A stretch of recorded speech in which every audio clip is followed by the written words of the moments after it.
What's up, everybody? Welcome to episode 64 of Smack Talk here at smark@moment.com. I am your host, as always, Tony Mango, and with me this week we have Carlos Covington, Michael Burhan, Mike Payton, and Braden Mayhew. Woo woo woo. How's it going? Oh man, Back someone for push another me under week. the bus. No excitement for episode 64. We're not going to get like the Smack Talk. Nintendo 64! I was going, TNA, TNA, it's Smack Talk TNA. 64. Like, get Daniel Bryan to come out. Yes, yes, like the little kids used to do. By the way, No. do I want to ruin everyone's day and come out with some TNA spoilers from the UK? That's actually going to be a part of the hot tags. That's Good, not going to ruin good. my day at all. Yeah. It's actually kind of hilarious what they pass on as like More people that take the piss out of big TNA, the reveals. better. I mean, only that promotion could win Best Weekly Show and Worst Promotion from the same newsletter award. Yeah. People. So, if you haven't noticed it already, a new intro, slightly different. We're going to have a couple new things like that because I'm playing around with a new video editing software, Cyberlink. Not too sure about it yet, but we'll see what happens with that. Before we get into all of the different stuff we have this week, remember last Tuesday we recorded the predictions for the Royal Rumble contest and all that. So this is kind of a part of this episode. It's our specialty post for the week. We're going to go over all of the Royal Rumble stuff later and actually even touch more upon the Royal Rumble match itself. And there's no superstar score. There's no top rope list, no finisher versus finisher, any of that kind of stuff this week because of the Tuesday thing. So And because Tony's just not bothered, you know. yeah, I'm way too busy. So we have the Ask Him and have the hot tags and then all the Royal Rumble stuff.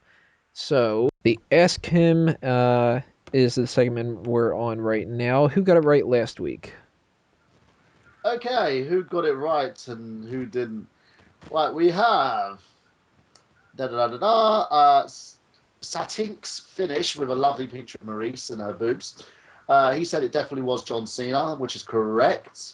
WWE Morrison's, who's had a shocking return, who also thought it was John Cena, and he says back from the break. Oh, hell yeah. We have I Curry as well with John Cena. And let me just give a little bit of a mention to a few people. Bat for Formers BN10. Beth Phoenix, come on. She hasn't got that much pull. That's why she's left the company. Because, you know, she's kind of butthurt. Wait. Gorman's 2002. Batista? Really? No, I actually thought that it was Batista. I thought that you were talking about Batista with the putting the pictures up on the locker room and all that. I wasn't sure about the John Cena thing. But that was the question, wasn't it? Wasn't it? No, because remember, who dated Mickey James? the question was... or not who dated? Yeah, who dated Mickey James? Oh, who dated? It was okay, rumored that's what it was. to be John Cena because she got very bitchy on tour. This is how I'll tell you guys the story very quickly. She got kind of bitchy on tour. They moved her to SmackDown, hence the whole Piggy James angle. As soon as she was on SmackDown, she still was like being a bit of a bitch to John Cena. He wanted to get rid of her, and again, this is all rumor. So if I get it wrong, you know, I get it wrong. He then got her forced out of the company, which apparently the story can be held true by Kenny Dykstra, who said that he's privy to all this information because Kenny Dykstra knows all apparently. So that's that. Now let's go on to this week's Ask Him. So we'll do, as you guys know, the rules are very, very simple. We ask our hosts here a question, which links on to the second question. Their answer has to hold true. We'll see if they can get it. And on the second answer, all you guys have to do is leave a comment on the bottom. And if you want to ask me anything, leave a comment or send us an email. We will answer it. We'll go over that in a minute after this is done. Okay, so the question this week is something which is going to be, again, we're going to go into the whole rumor mill thing.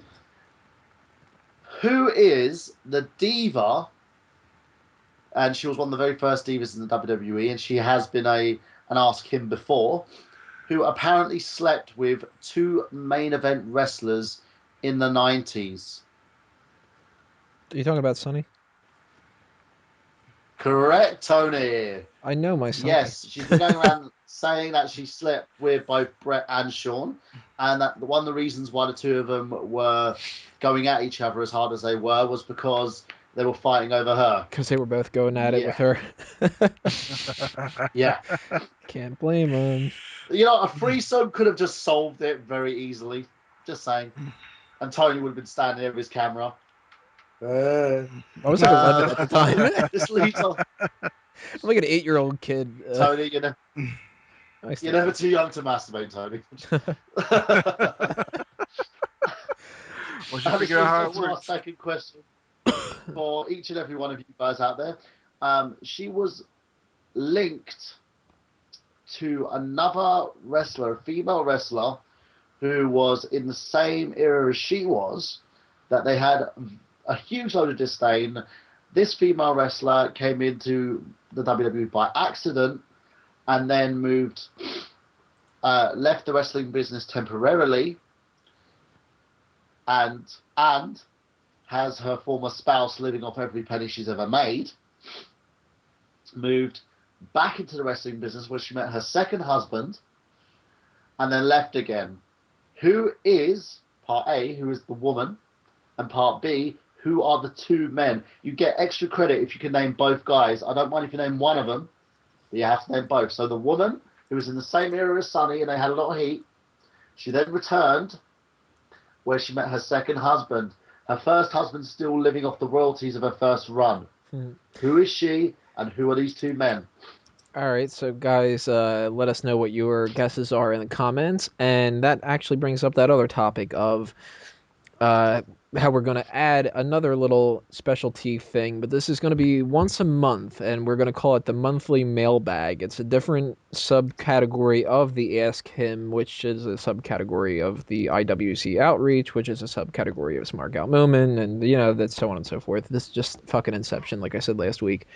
Um, the way that works is if you have any questions for us, if you guys want to just know more about us, or if you want to try to stump us with trivia, then send it our way to what you see on the screen right now. It's the contact form on Smark Out Moment. If you send anything on like the tweets or you leave a comment, it's gonna be harder for me to keep track of it and all that kind of stuff. I might still be able to keep track of it. Kind of all depends. The tweets are the second best. The contact form is the best, and then the comments and all that. So next week, I'm going to try to do these on pay-per-view weeks where we have so much to do for a show that I can't do like an hour long top rope list or something like that. I got to just knock out a quick thing, and we'll see what happens with that. We're going to try to do it once a month. Of course, now we're in that weird category where the pay-per-views are all off, so instead of doing it at the end of January and then doing it um, at the beginning of or at the end of February and then the end of March, it's going to get all messed up with WrestleMania, but we'll figure it out. So send us anything that you guys want for that kind of stuff, as well as your answers for this week's Ask Him, and we will see you in part 2 with the hot tags of the week.